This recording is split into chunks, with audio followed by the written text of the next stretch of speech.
Assalamualaikum Bapak. Waalaikumsalam warahmatullahi wabarakatuh. Mohon izin sebelumnya Bapak, saya ini langsung saja ya Pak ya.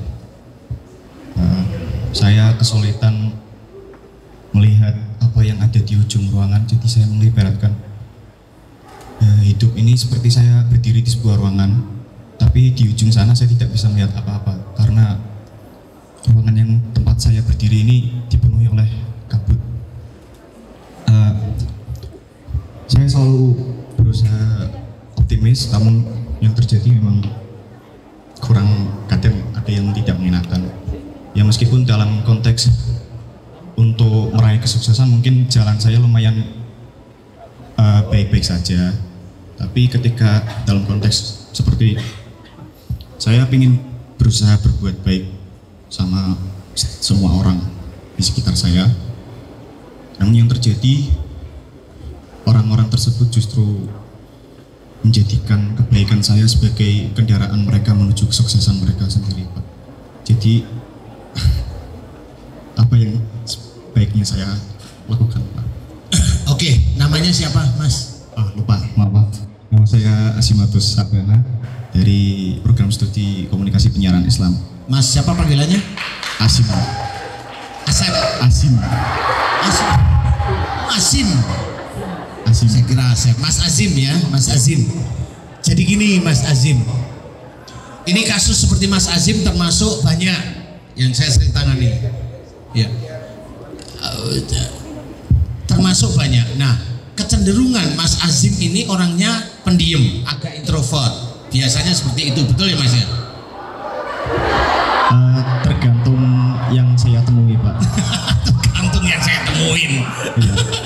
Ya sudah, kalau saya amati Mas Azim ini insya Allah agak pendiam, agak sedikit tertutup. Tetapi kalau di sini tertutupnya mencoba dibuka. Sebenarnya ini tidak ada masalah. Cuma memang karakter aslinya agak tertutup. Iya. Paham maksud saya? Bukan tertutup terus nggak mau membuka, enggak, agak tertutup.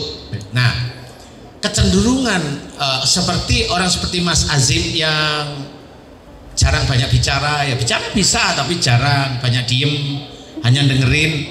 Biasanya yang bermain ini. Benar. Paham ya?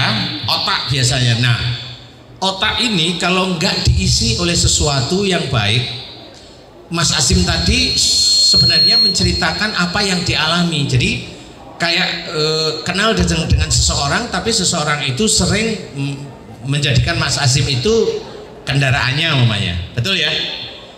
Saya akan memberikan jawaban agar Mas Azim ini nanti lebih lega.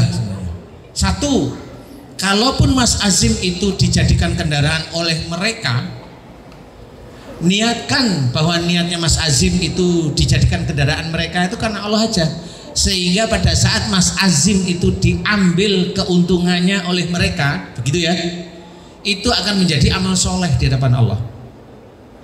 Biarkan aja, nggak apa-apa, karena itu akan menjadi amal soleh. Nah, amal soleh ini kalau Mas Azim selalu dijadikan kendaraan oleh mereka terus menerus, amal soleh ini akan muncul selama itu niatnya karena Allah, tersenyum, muncul terus amal soleh. Nah, amal soleh Mas Azim ini akan dijadikan patokan oleh Allah Ta'ala nanti jika Mas Azim itu punya keinginan atau doa yang dianggap oleh Allah Ta'ala tidak berlebih. Nah, amal soleh inilah yang dipakai oleh Allah Ta'ala untuk melihat cocok gak dengan amal soleh yang seperti ini, dengan keinginan seperti itu. Allah memberikan keinginannya. Sebenarnya menurut saya jalanin aja Mas Azim. Ditunggangi kayak nggak ditunggangi, biarin. Saya akan bercerita. Ini mohon maaf ya adik-adik. Banyak sekali teman-teman saya yang hobinya pinjam uang. Ini serius. Yang 25, 30, 50, 150, 300, 450, 750, 1M, 1,5, saya ngalamin. Ini saya cerita jujur. Tapi selama itu saya ditipu oleh teman-teman sendiri, saya berusaha untuk bahwa Allah menguji saya dengan harta yang dititipkan kepada saya untuk diambil oleh mereka. Jadi saya berusaha tidak suuzon kepada teman-teman saya yang sebenarnya menipu saya. Saya tahu ini menipu. Paham?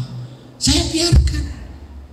Kenapa saya biarkan? Itu akan menjadi amal soleh kita. Kemudian apa? Biarin aja, dia nanti akan membawa dirinya sendiri. Untuk kemana? Ya untuk ke akhirat. Kemana nanti ke akhiratnya? Wallahu alam, saya nggak ngerti. Selama uang itu dipakai, bisa enggak kira-kira dia itu besok di akhirat masuk surga? Kan bisa terjawab. Tapi bagi saya harus memahami bahwa itu ujian dari Allah Ta'ala melalui teman saya akrab yang saya ditipu. Dan saya kehilangan seperti tersebut, saya nggak merasa kehilangan. Kenapa? Uang ini kan milik Allah. Makanya nggak usah merasa memiliki. Walaupun sebenarnya teman-teman saya itu ya seperti itu, nggak ada masalah menurut saya. Nah, yang harus kita munculkan itu adalah husnudzon, pikiran yang baik, perasaan yang baik. Jangan merasa kita disakiti, jangan merasa kita didolimi, jangan merasa ini nanti akan muncul. Akhirnya nanti kok kayaknya hidup saya kok nggak manfaat ya, kok selalu begini. Muncullah nanti di sini bunuh diri ini munculnya. Paham ya? Nah, saya memberikan motivasi, makanya ini tadi memberikan semangat. Mas, itu masalah sepele, hanya ditunggangin mah biasa aja. Paham? Kalau benar-benar pinjam uang 100 juta gimana Mas Azim? Nggak mau kan gitu ya? Dan saya tidak punya, Pak. Pertanyaannya itu jangan saya tidak punya.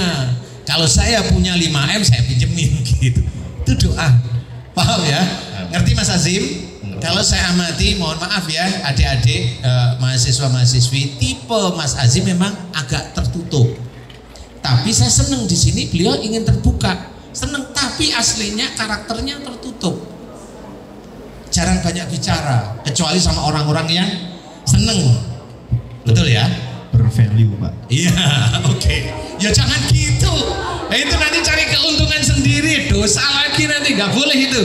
Seorang Islam nggak boleh seperti ini ya, kecuali ilmu nggak boleh ya, kayak gini ilmu boleh, tapi kalau nilainya itu adalah patokannya uang, nah itu saya bilang jangan ya gitu. Paham ya? Kalau ilmu boleh silahkan. Paham Mas Azim? Paham. Berarti jangan merasa ditunggangi. Husnudzon selalu husnudzon, itu maksud saya ya. Ayo ingat, saya cerita ini memberi semangat. Saya paham, saya ngerti Mas Azim orangnya baik, cuma agak pendiam. Jangan pendiam, biasa saja ya.